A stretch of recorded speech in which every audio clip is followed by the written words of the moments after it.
Good afternoon and welcome. Welcome indeed to a, very freezing Monday edition of the Mark Moses Show podcast, as we're always broadcasting from the Anidjar and Levine Accident Attorney Studios. Take back control of your life.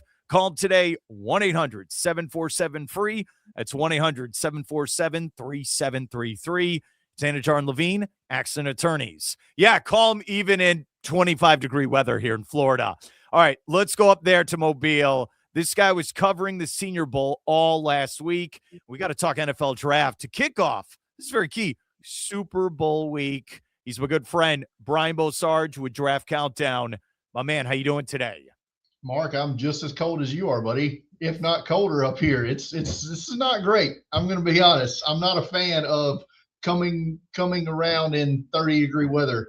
I'm not a fan. All right, you were in the press box, as you were telling me off air. So you were in the nice heated seat watching it. Was it pretty brutal yesterday trying to play that football game? So I was surprised the flags held up all around the stadium because it was so windy on Saturday at the game. And I don't know the exact mile per hour of the wind. It had to be at least 20 to 30 mile per hour gust all throughout the game, with temperatures. I think with the wind chill during the game, it was like 20-degree temperatures. It's not the coldest Senior Bowl on record, as somebody else looked that up, but it felt like it. It was a far cry from what it was last year when the game was all practice week. It was 60 degrees, and the game was like 60 degrees as well last year.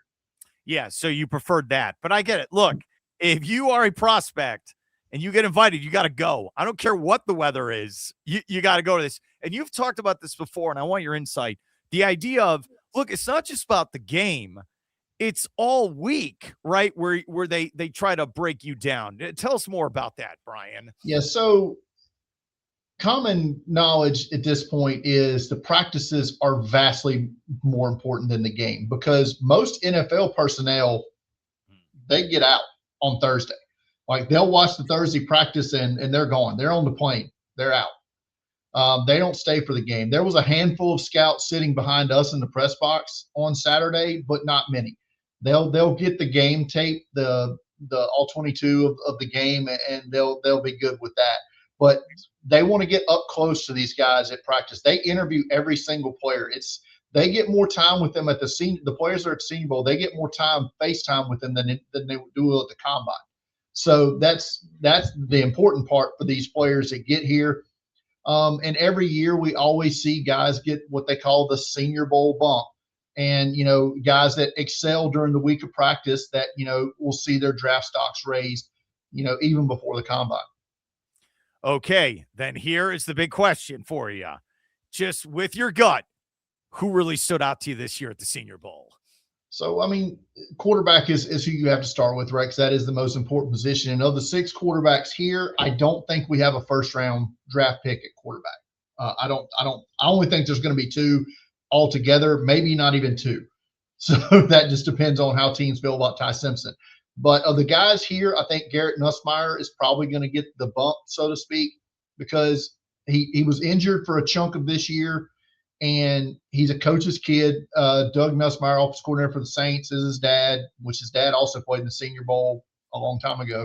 Yeah. But Nussmeier, he just commands the huddle, right? You could see it in practice. He's getting guys where they need to be. He's, relaying the plays to them, coaching them up on the field, if you will. And the scouts and the assistant coaches that were at the game, they're going to eat that up, right? So I think he'll probably end up on day 2 somewhere. The other quarterbacks, I think, are all day 3 career backup type guys, including Diego Pavia, who somehow managed to measure in 3 inches shorter than he was listed at Vanderbilt and 25 pounds lighter. So, go to speak. And then there's some rumors and innuendo about what was happening with Diego Pavia in Mobile. We can get into that if you like, but, all rumors.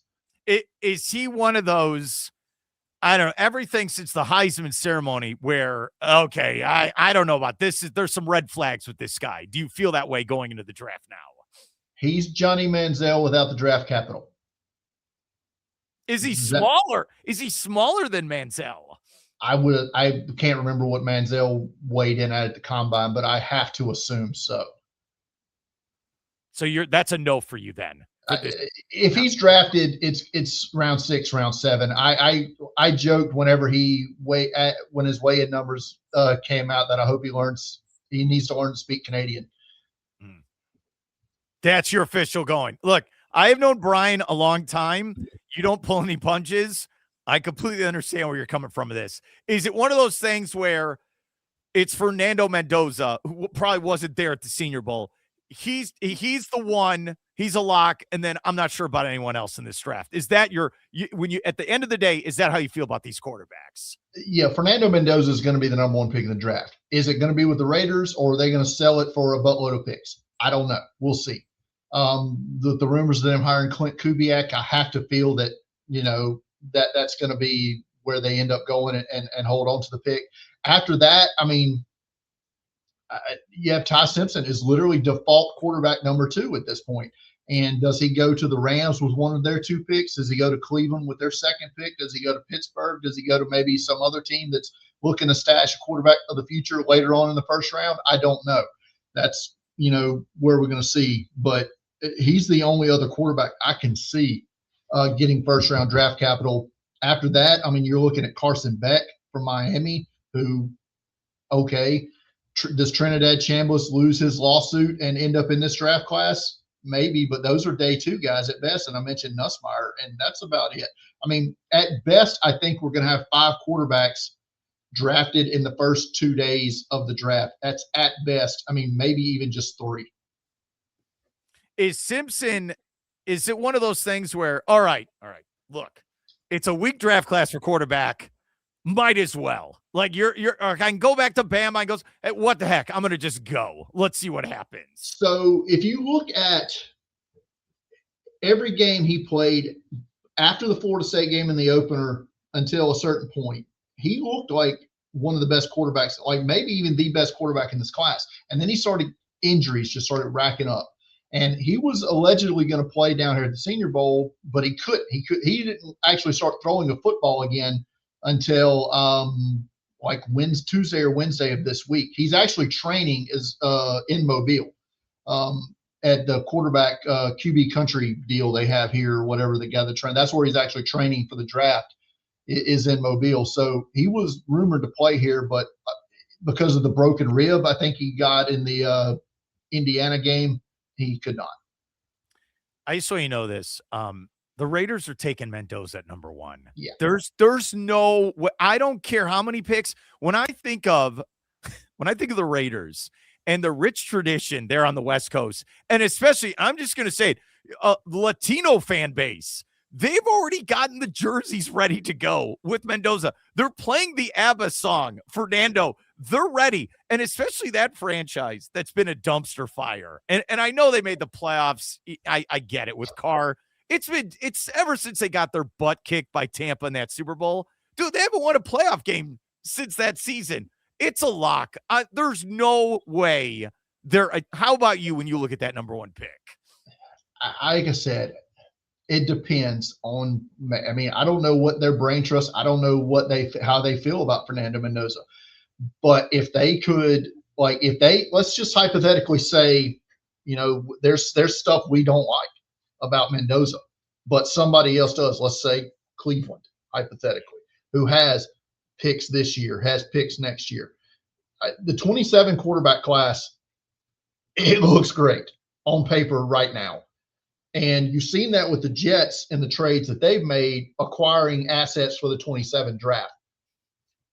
That's the only thing I can say is if they don't feel good about Mendoza and they can acquire 2027 draft assets, that would make sense to me.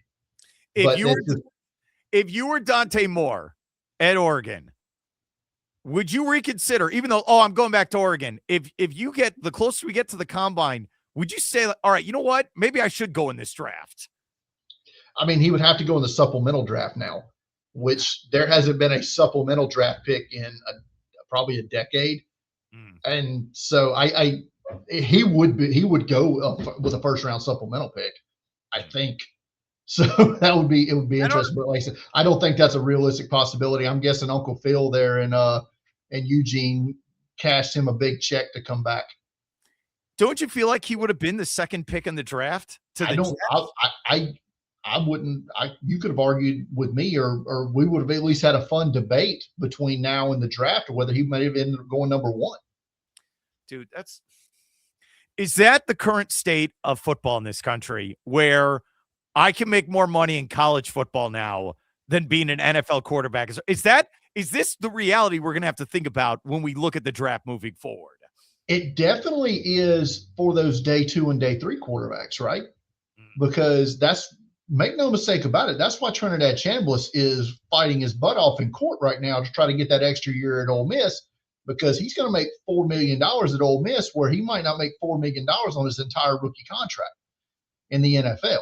It's something that's going to have to come up with the new CBA and the rookie scale. They're going to have to alter something, or we're going to continue to see basically all guys who exhaust eligibility is all that's available to draft at some point. All right, this is my rule. I went to college. I was on the 5-year plan. That's my own fault, but I did it. I finished after 5 years.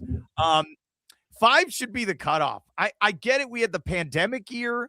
But dude, you're trying to get your 7th year of eligibility, and I understand with the money you're talking about, but like, these guys can't be 25 playing college football. I can't have this. There is a linebacker who won an appeal this year going back to Miami that will be entering his 8th year removed from high school.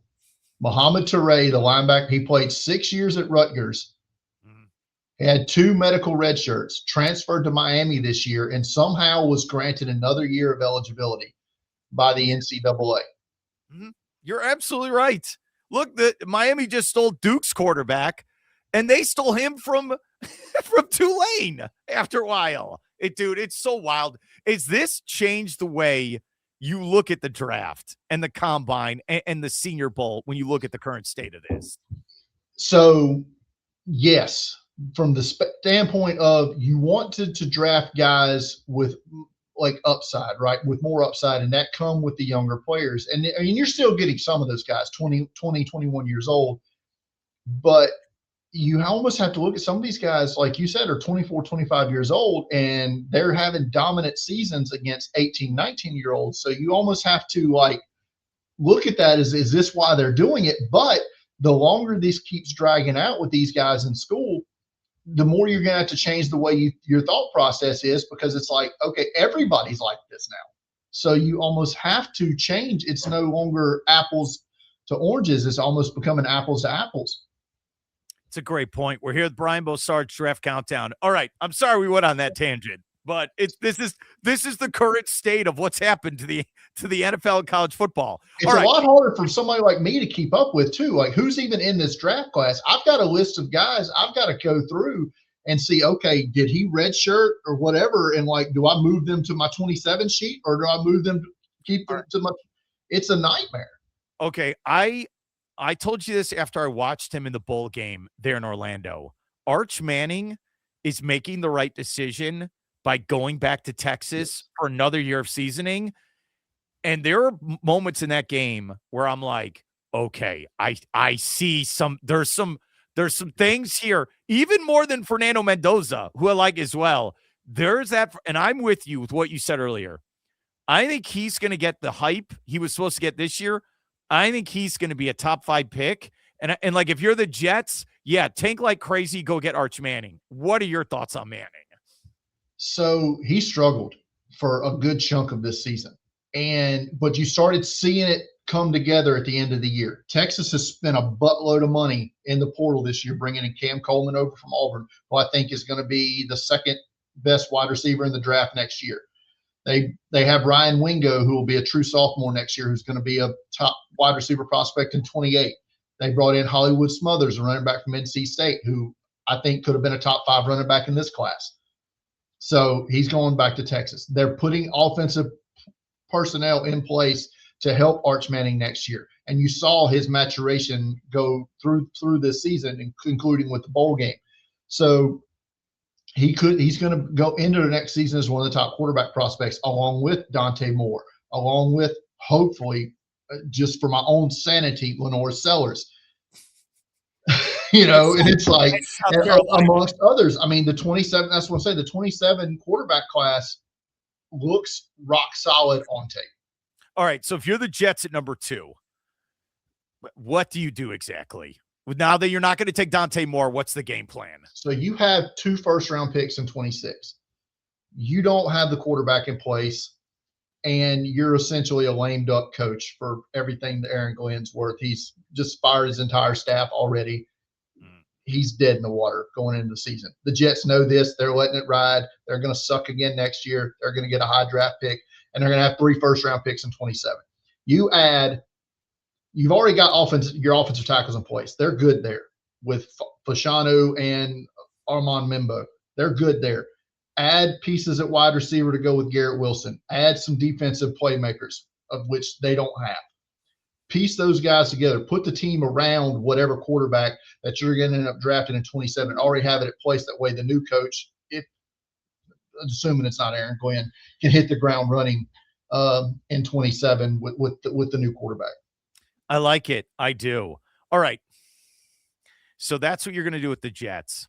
If you are, and I'm going to throw you a curveball, but I know you're ready for this. If you're the Tennessee Titans and you had Cam Ward and he has nothing around him, how do you build that roster so the Titans can be a real football team? Oh, man. I mean, I feel know. like they're not a very talented football team.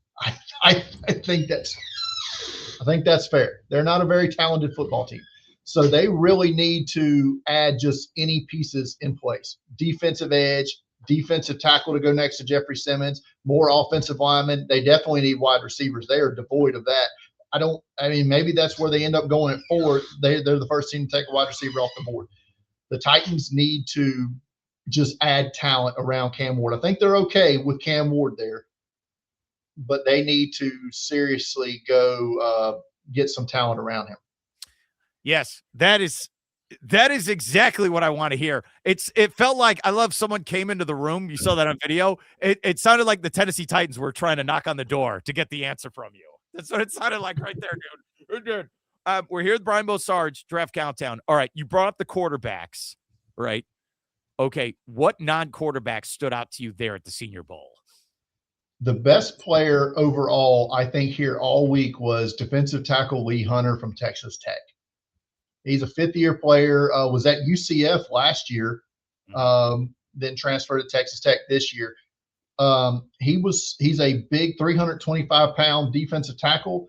He's not going to get pigeonholed as a nose. He's just a mauler in the run game and can rush the passer. He has pass rush upside. Those guys don't tend to last very long in the draft if you can do both. I think he's probably going to be the highest drafted player from this game. Maybe he goes in the 18 to 22 range. Him and Colton Hood, the cornerback from Tennessee, they're the only 2 players I think are locks, first-round players that we saw this week. I think there'll be a couple others sneak into the bottom end of the first round, but those are the only 2, Lee Hunter and Colton Hood, I think are locks in the first round that played the Senior Bowl. All right, that's the clip I'm going to use. We're here with Brian Bosarge. When I put this on the Twitter, if you follow me on, right, those are the clips. I do that because I always ask you, like, all right, off the cuff, who are the 2 guys that really stood out? You gave us the answer. I like that. So it's interesting, both defensive players. That's who you went with. But what about on offense outside of quarterback? Did you like anyone out there? There were a lot of guys at receiver that I'm not going to say I didn't know anything about, but I knew very little about, or in some cases of one guy I knew absolutely nothing about. But Lewis Bond from Boston College, a wide receiver, I've watched very little of this year. He was really just such a clean route runner. A lot of the receivers here this week, not a lot of what you call big, X wide receivers. Not a lot of the outside guys. A lot of slot guys this week. Lewis Bond, I think, is one of those. The other guy was a Division III player from John Carroll, which I didn't even know where that was. Had to look it up. Tyron Montgomery. Guy was a basketball player out of high school. Didn't play football until like 2 years ago, and set every John Carroll receiving record after he got there. And he come in this week, first 2 days of practice, he was like the star of the show offensively in the practices. He didn't catch a pass in the game on Saturday, and he struggled with some drops on Thursday, but the first 2 days of the week, he was really good. A couple of tight ends stood out. Tanner Koziol from Houston was the standout player this week, but those were the top offensive guys. It's hard for the running backs to stand out in practice. There was a few in the game on Saturday. I think Mike Washington from Arkansas, probably the best overall back I saw here this week. He's a big guy too, 6'2", 225. A guy, can carry the load when you need it. But but it was mostly a defensive standouts this week. That's his official statement. Brian Bosarge, Draft Countdown. All right, you got to follow him on Twitter. And Draft Countdown's the website. Deep Fried Draft is the handle on social media as well for the latest. All right, now I have to go selfish before we get your thoughts on Royal Rumble. Okay, and I'm putting you on the spot with this question. Was Kyle Monungai at the Senior Bowl last year? I'm confused by this. Or was he? I don't think so. I can't remember. I'm pretty sure he wasn't. How did he last to the 7th round? I don't understand this. Is it because he's 5'6"? What is it? Probably. I mean, was this not? He went to Rutgers, right? Yes. Did not Isaiah Pacheco last until the 7th round when he also came out of Rutgers? Can we take Rutgers seriously as a football school? Or I don't know that we can. I don't understand. You brought up 2 players that play Rutgers who make instant impacts on good teams.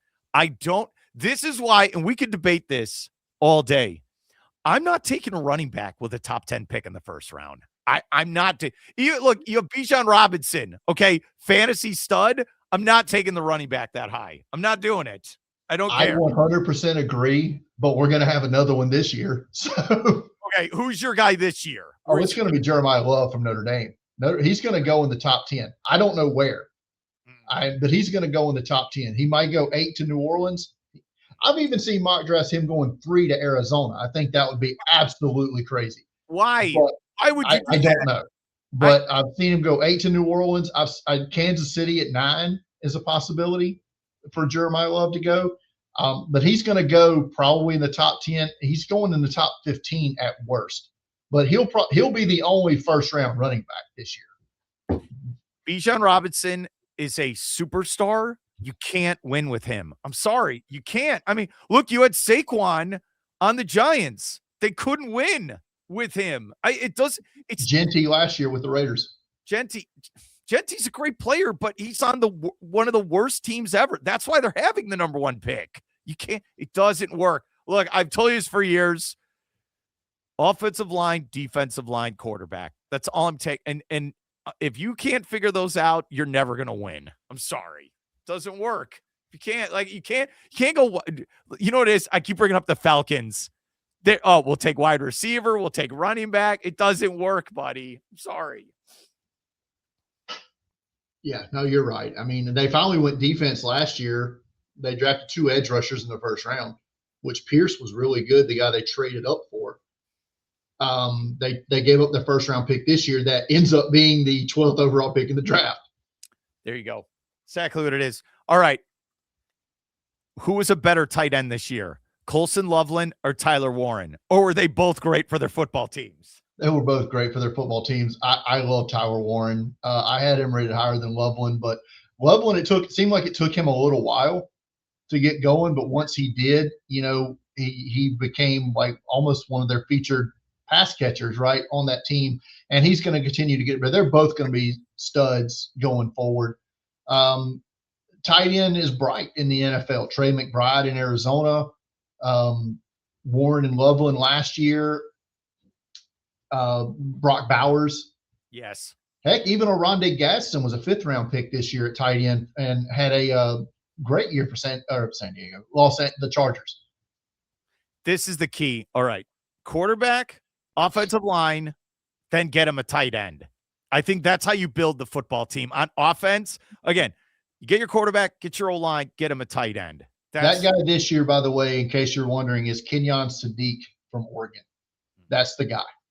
Would he go in the top 10 if you had an opportunity? I'm not ruling out a possibility of him also going 9 to Kansas City. Don't tell Taylor Swift that. But that, I could see that happening at number 9. Okay, that's what he's going with. All right. I am very excited for the Super Bowl. Who is your pick? I need to know it. I'm going Seattle by 2 touchdowns. I think this is going to be a blowout. I still blame the Denver Broncos' stupidity for giving us this matchup. What is your pick in the Super Bowl? I also am going Seattle. Maybe not by 2 touchdowns, but I'm going Seattle. And the sole reason I'm going Seattle is because they have the most South Carolina Gamecocks on their team. So that's your pick. That's your going. Okay, that's what it is right there.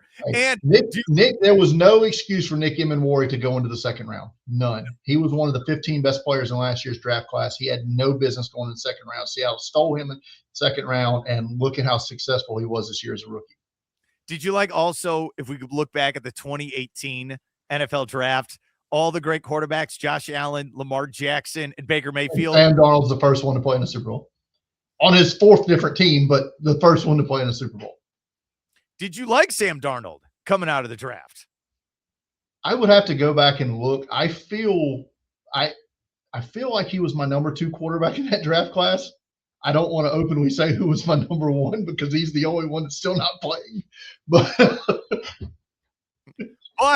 okay, if he was your second, so Mayfield went number 1. Yes.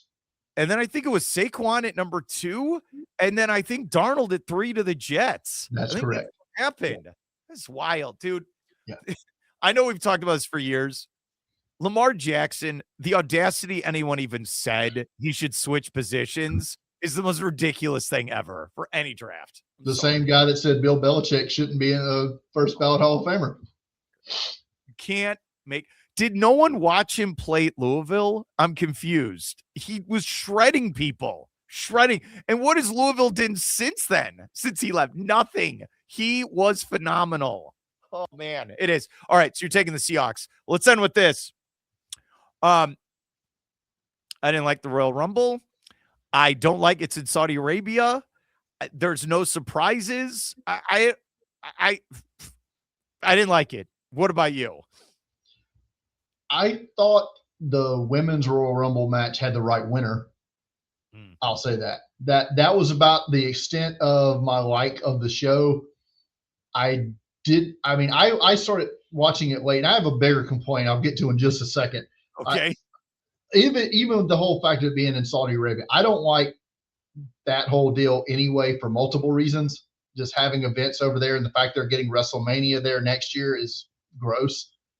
But, it is what it is. Money talks, right? So the men's Royal Rumble was boring. Just it seemed weird, the whole deal. And the outcome was of no shock at all to anybody who follows it at all. So I don't know. The whole thing was bad. And the PLEs being on ESPN Unlimited, that has the worst controls I've ever seen of anything to watch. Because I started watching it after I got home after the Senior Bowl. So I started trying to watch it at like 6 o'clock and just trying to get caught up through it. It kept restarting itself and it kept freezing the whole time and it would restart itself. And I'm having to try to fast forward through it. And it would end up in the middle of the Royal Rumble and have to go back. It just was so aggravating. The ESPN Unlimited app. All right. I'm confused. Okay. All right. So it was on Peacock for like the last couple of years. So you just had to get the Peacock app, which I liked. It worked well. It was fine. More people could get it. And look, Peacock was cheap every month. Then they go Netflix, I think, took over for Peacock with a lot of the content and Monday Night Raw and everything. But then the pay-per-views are on ESPN, but not, is it like ESPN plus? Is it that type of thing? Like, how do you get the pay-per-view? It's the ESPN Unlimited app or whatever, which I have to pay for separately because YouTube TV hasn't got off their behind yet and added it to the paid part of that. So I have to pay for it as part of my Disney Plus bundle that I already had. So it's an extra like $12 a month to watch one PLE a month because that's all I watch it for. I don't watch except for the 2 weeks where YouTube TV and ESPN or Disney were having their tiff. So I had to watch it then. Oh, so yeah. Then see, this is the problem. Okay. They're making the product too expensive for the average Joe to attend the shows, right? So Yeah. then they're like, well, why aren't people paying our prices? We can't afford to go after a while. All right, we'll go to Saudi Arabia. They have money. But then after a while, you're forgetting about the core audience, the American person who lives in America. This is where I'm going crazy after a while. You can't have everything in Saudi Arabia. They just moved the whole operation there full time. My problem is even in America though, they're like you mentioned, the prices, the ticket prices to go to the shows are just astronomical. I know this because of the prices I paid when I went to SmackDown in New Orleans. The problem is they're still selling out every week. So there's no incentive for them to lower the prices. It's the same effect at Disney. Yeah. Disney continues to raise prices to get into the parks every year. I know because I go every year. And so they continue to raise the prices of everything, but yet the parks are at capacity every day. So there is no incentive for them to lower the food prices, lower the ticket prices, lower the parking prices. They have no incentive to do it because idiots like me keep paying to go every year. You're the problem. I am the problem. That's what your t-shirt's going to say. I'm the problem. That'll be you as a wrestling gimmick. You're the problem. That's exactly what it is. And we talked about the idea of with the time zone difference, what it started like 10 o'clock at night, their time. Yeah, they said it on the Royal Rumble broadcast that it was 2 a.m. in Saudi Arabia before the end of the Royal Rumble match.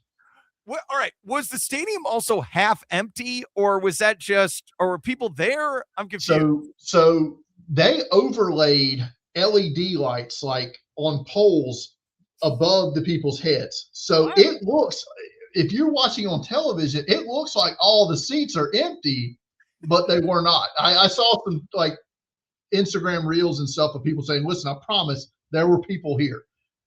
But then they weren't moving. Wouldn't they have motions? Look, you know what? Well, get used to it, because if I was a betting man, I would say within 3 years, TKO ends up selling outright to the Saudi Royal Fund or whatever the name of their whitewashing operation is. This is where, if you're like AEW, this is your opportunity to really step up your game. They won't, all right? They won't do it, but like there's people love wrestling in this country. They want a good product. And I'll give you the perfect example. I want to watch WrestleMania. I watch it every year. When we get to Royal Rumble to Mania, the road to WrestleMania, I love it. It's my favorite time. But here's the problem right now. I don't even know who the champ is. And I cover wrestling. All right, so Roman Reigns, he gets to choose. Who's he going to go against? My assumption is CM Punk. Then Roman Reigns is winning. That's not going to be sexy. That's your main event. Who is the overall champion? I'm being a legitimate question. Is Drew CM Punk? McIntyre. Okay, well then, this is the problem. Okay, put it on Brock Lesnar. Do something. Give me a real legitimate champion where there's a reason for me to tune in every week to watch them. That's what I need. You don't have that. The problem is they peaked with the finish the story, and they have not recovered. I'm gonna be honest, and it still makes me sick to this day. The product has gone south ever since at the SmackDown I was at. So maybe this is my fault. The SmackDown I was at, where The Rock comes out and says, "Cody, I want your soul," or whatever, that whole promo. Yeah. And it's been downhill ever since then, since The Rock got involved in the crap and killed it. But what? Then give us that fight. Give it to us. Let him fight The Rock. Do something. Okay. Hey, The Rock. Hey, The Rock. Make bad movies. Look, yeah, I was about to say that. He's got plenty of time. He ain't making any movies right now that anyone cares about. Go fight Cody. All right. I think we'll continue this conversation moving forward. And hopefully when it's warmer outside, Brian. That's what we need to do. That's the dream. Brian Bosarge, thanks for your help. Have a great day. All right, buddy? All right. Thanks, Mark.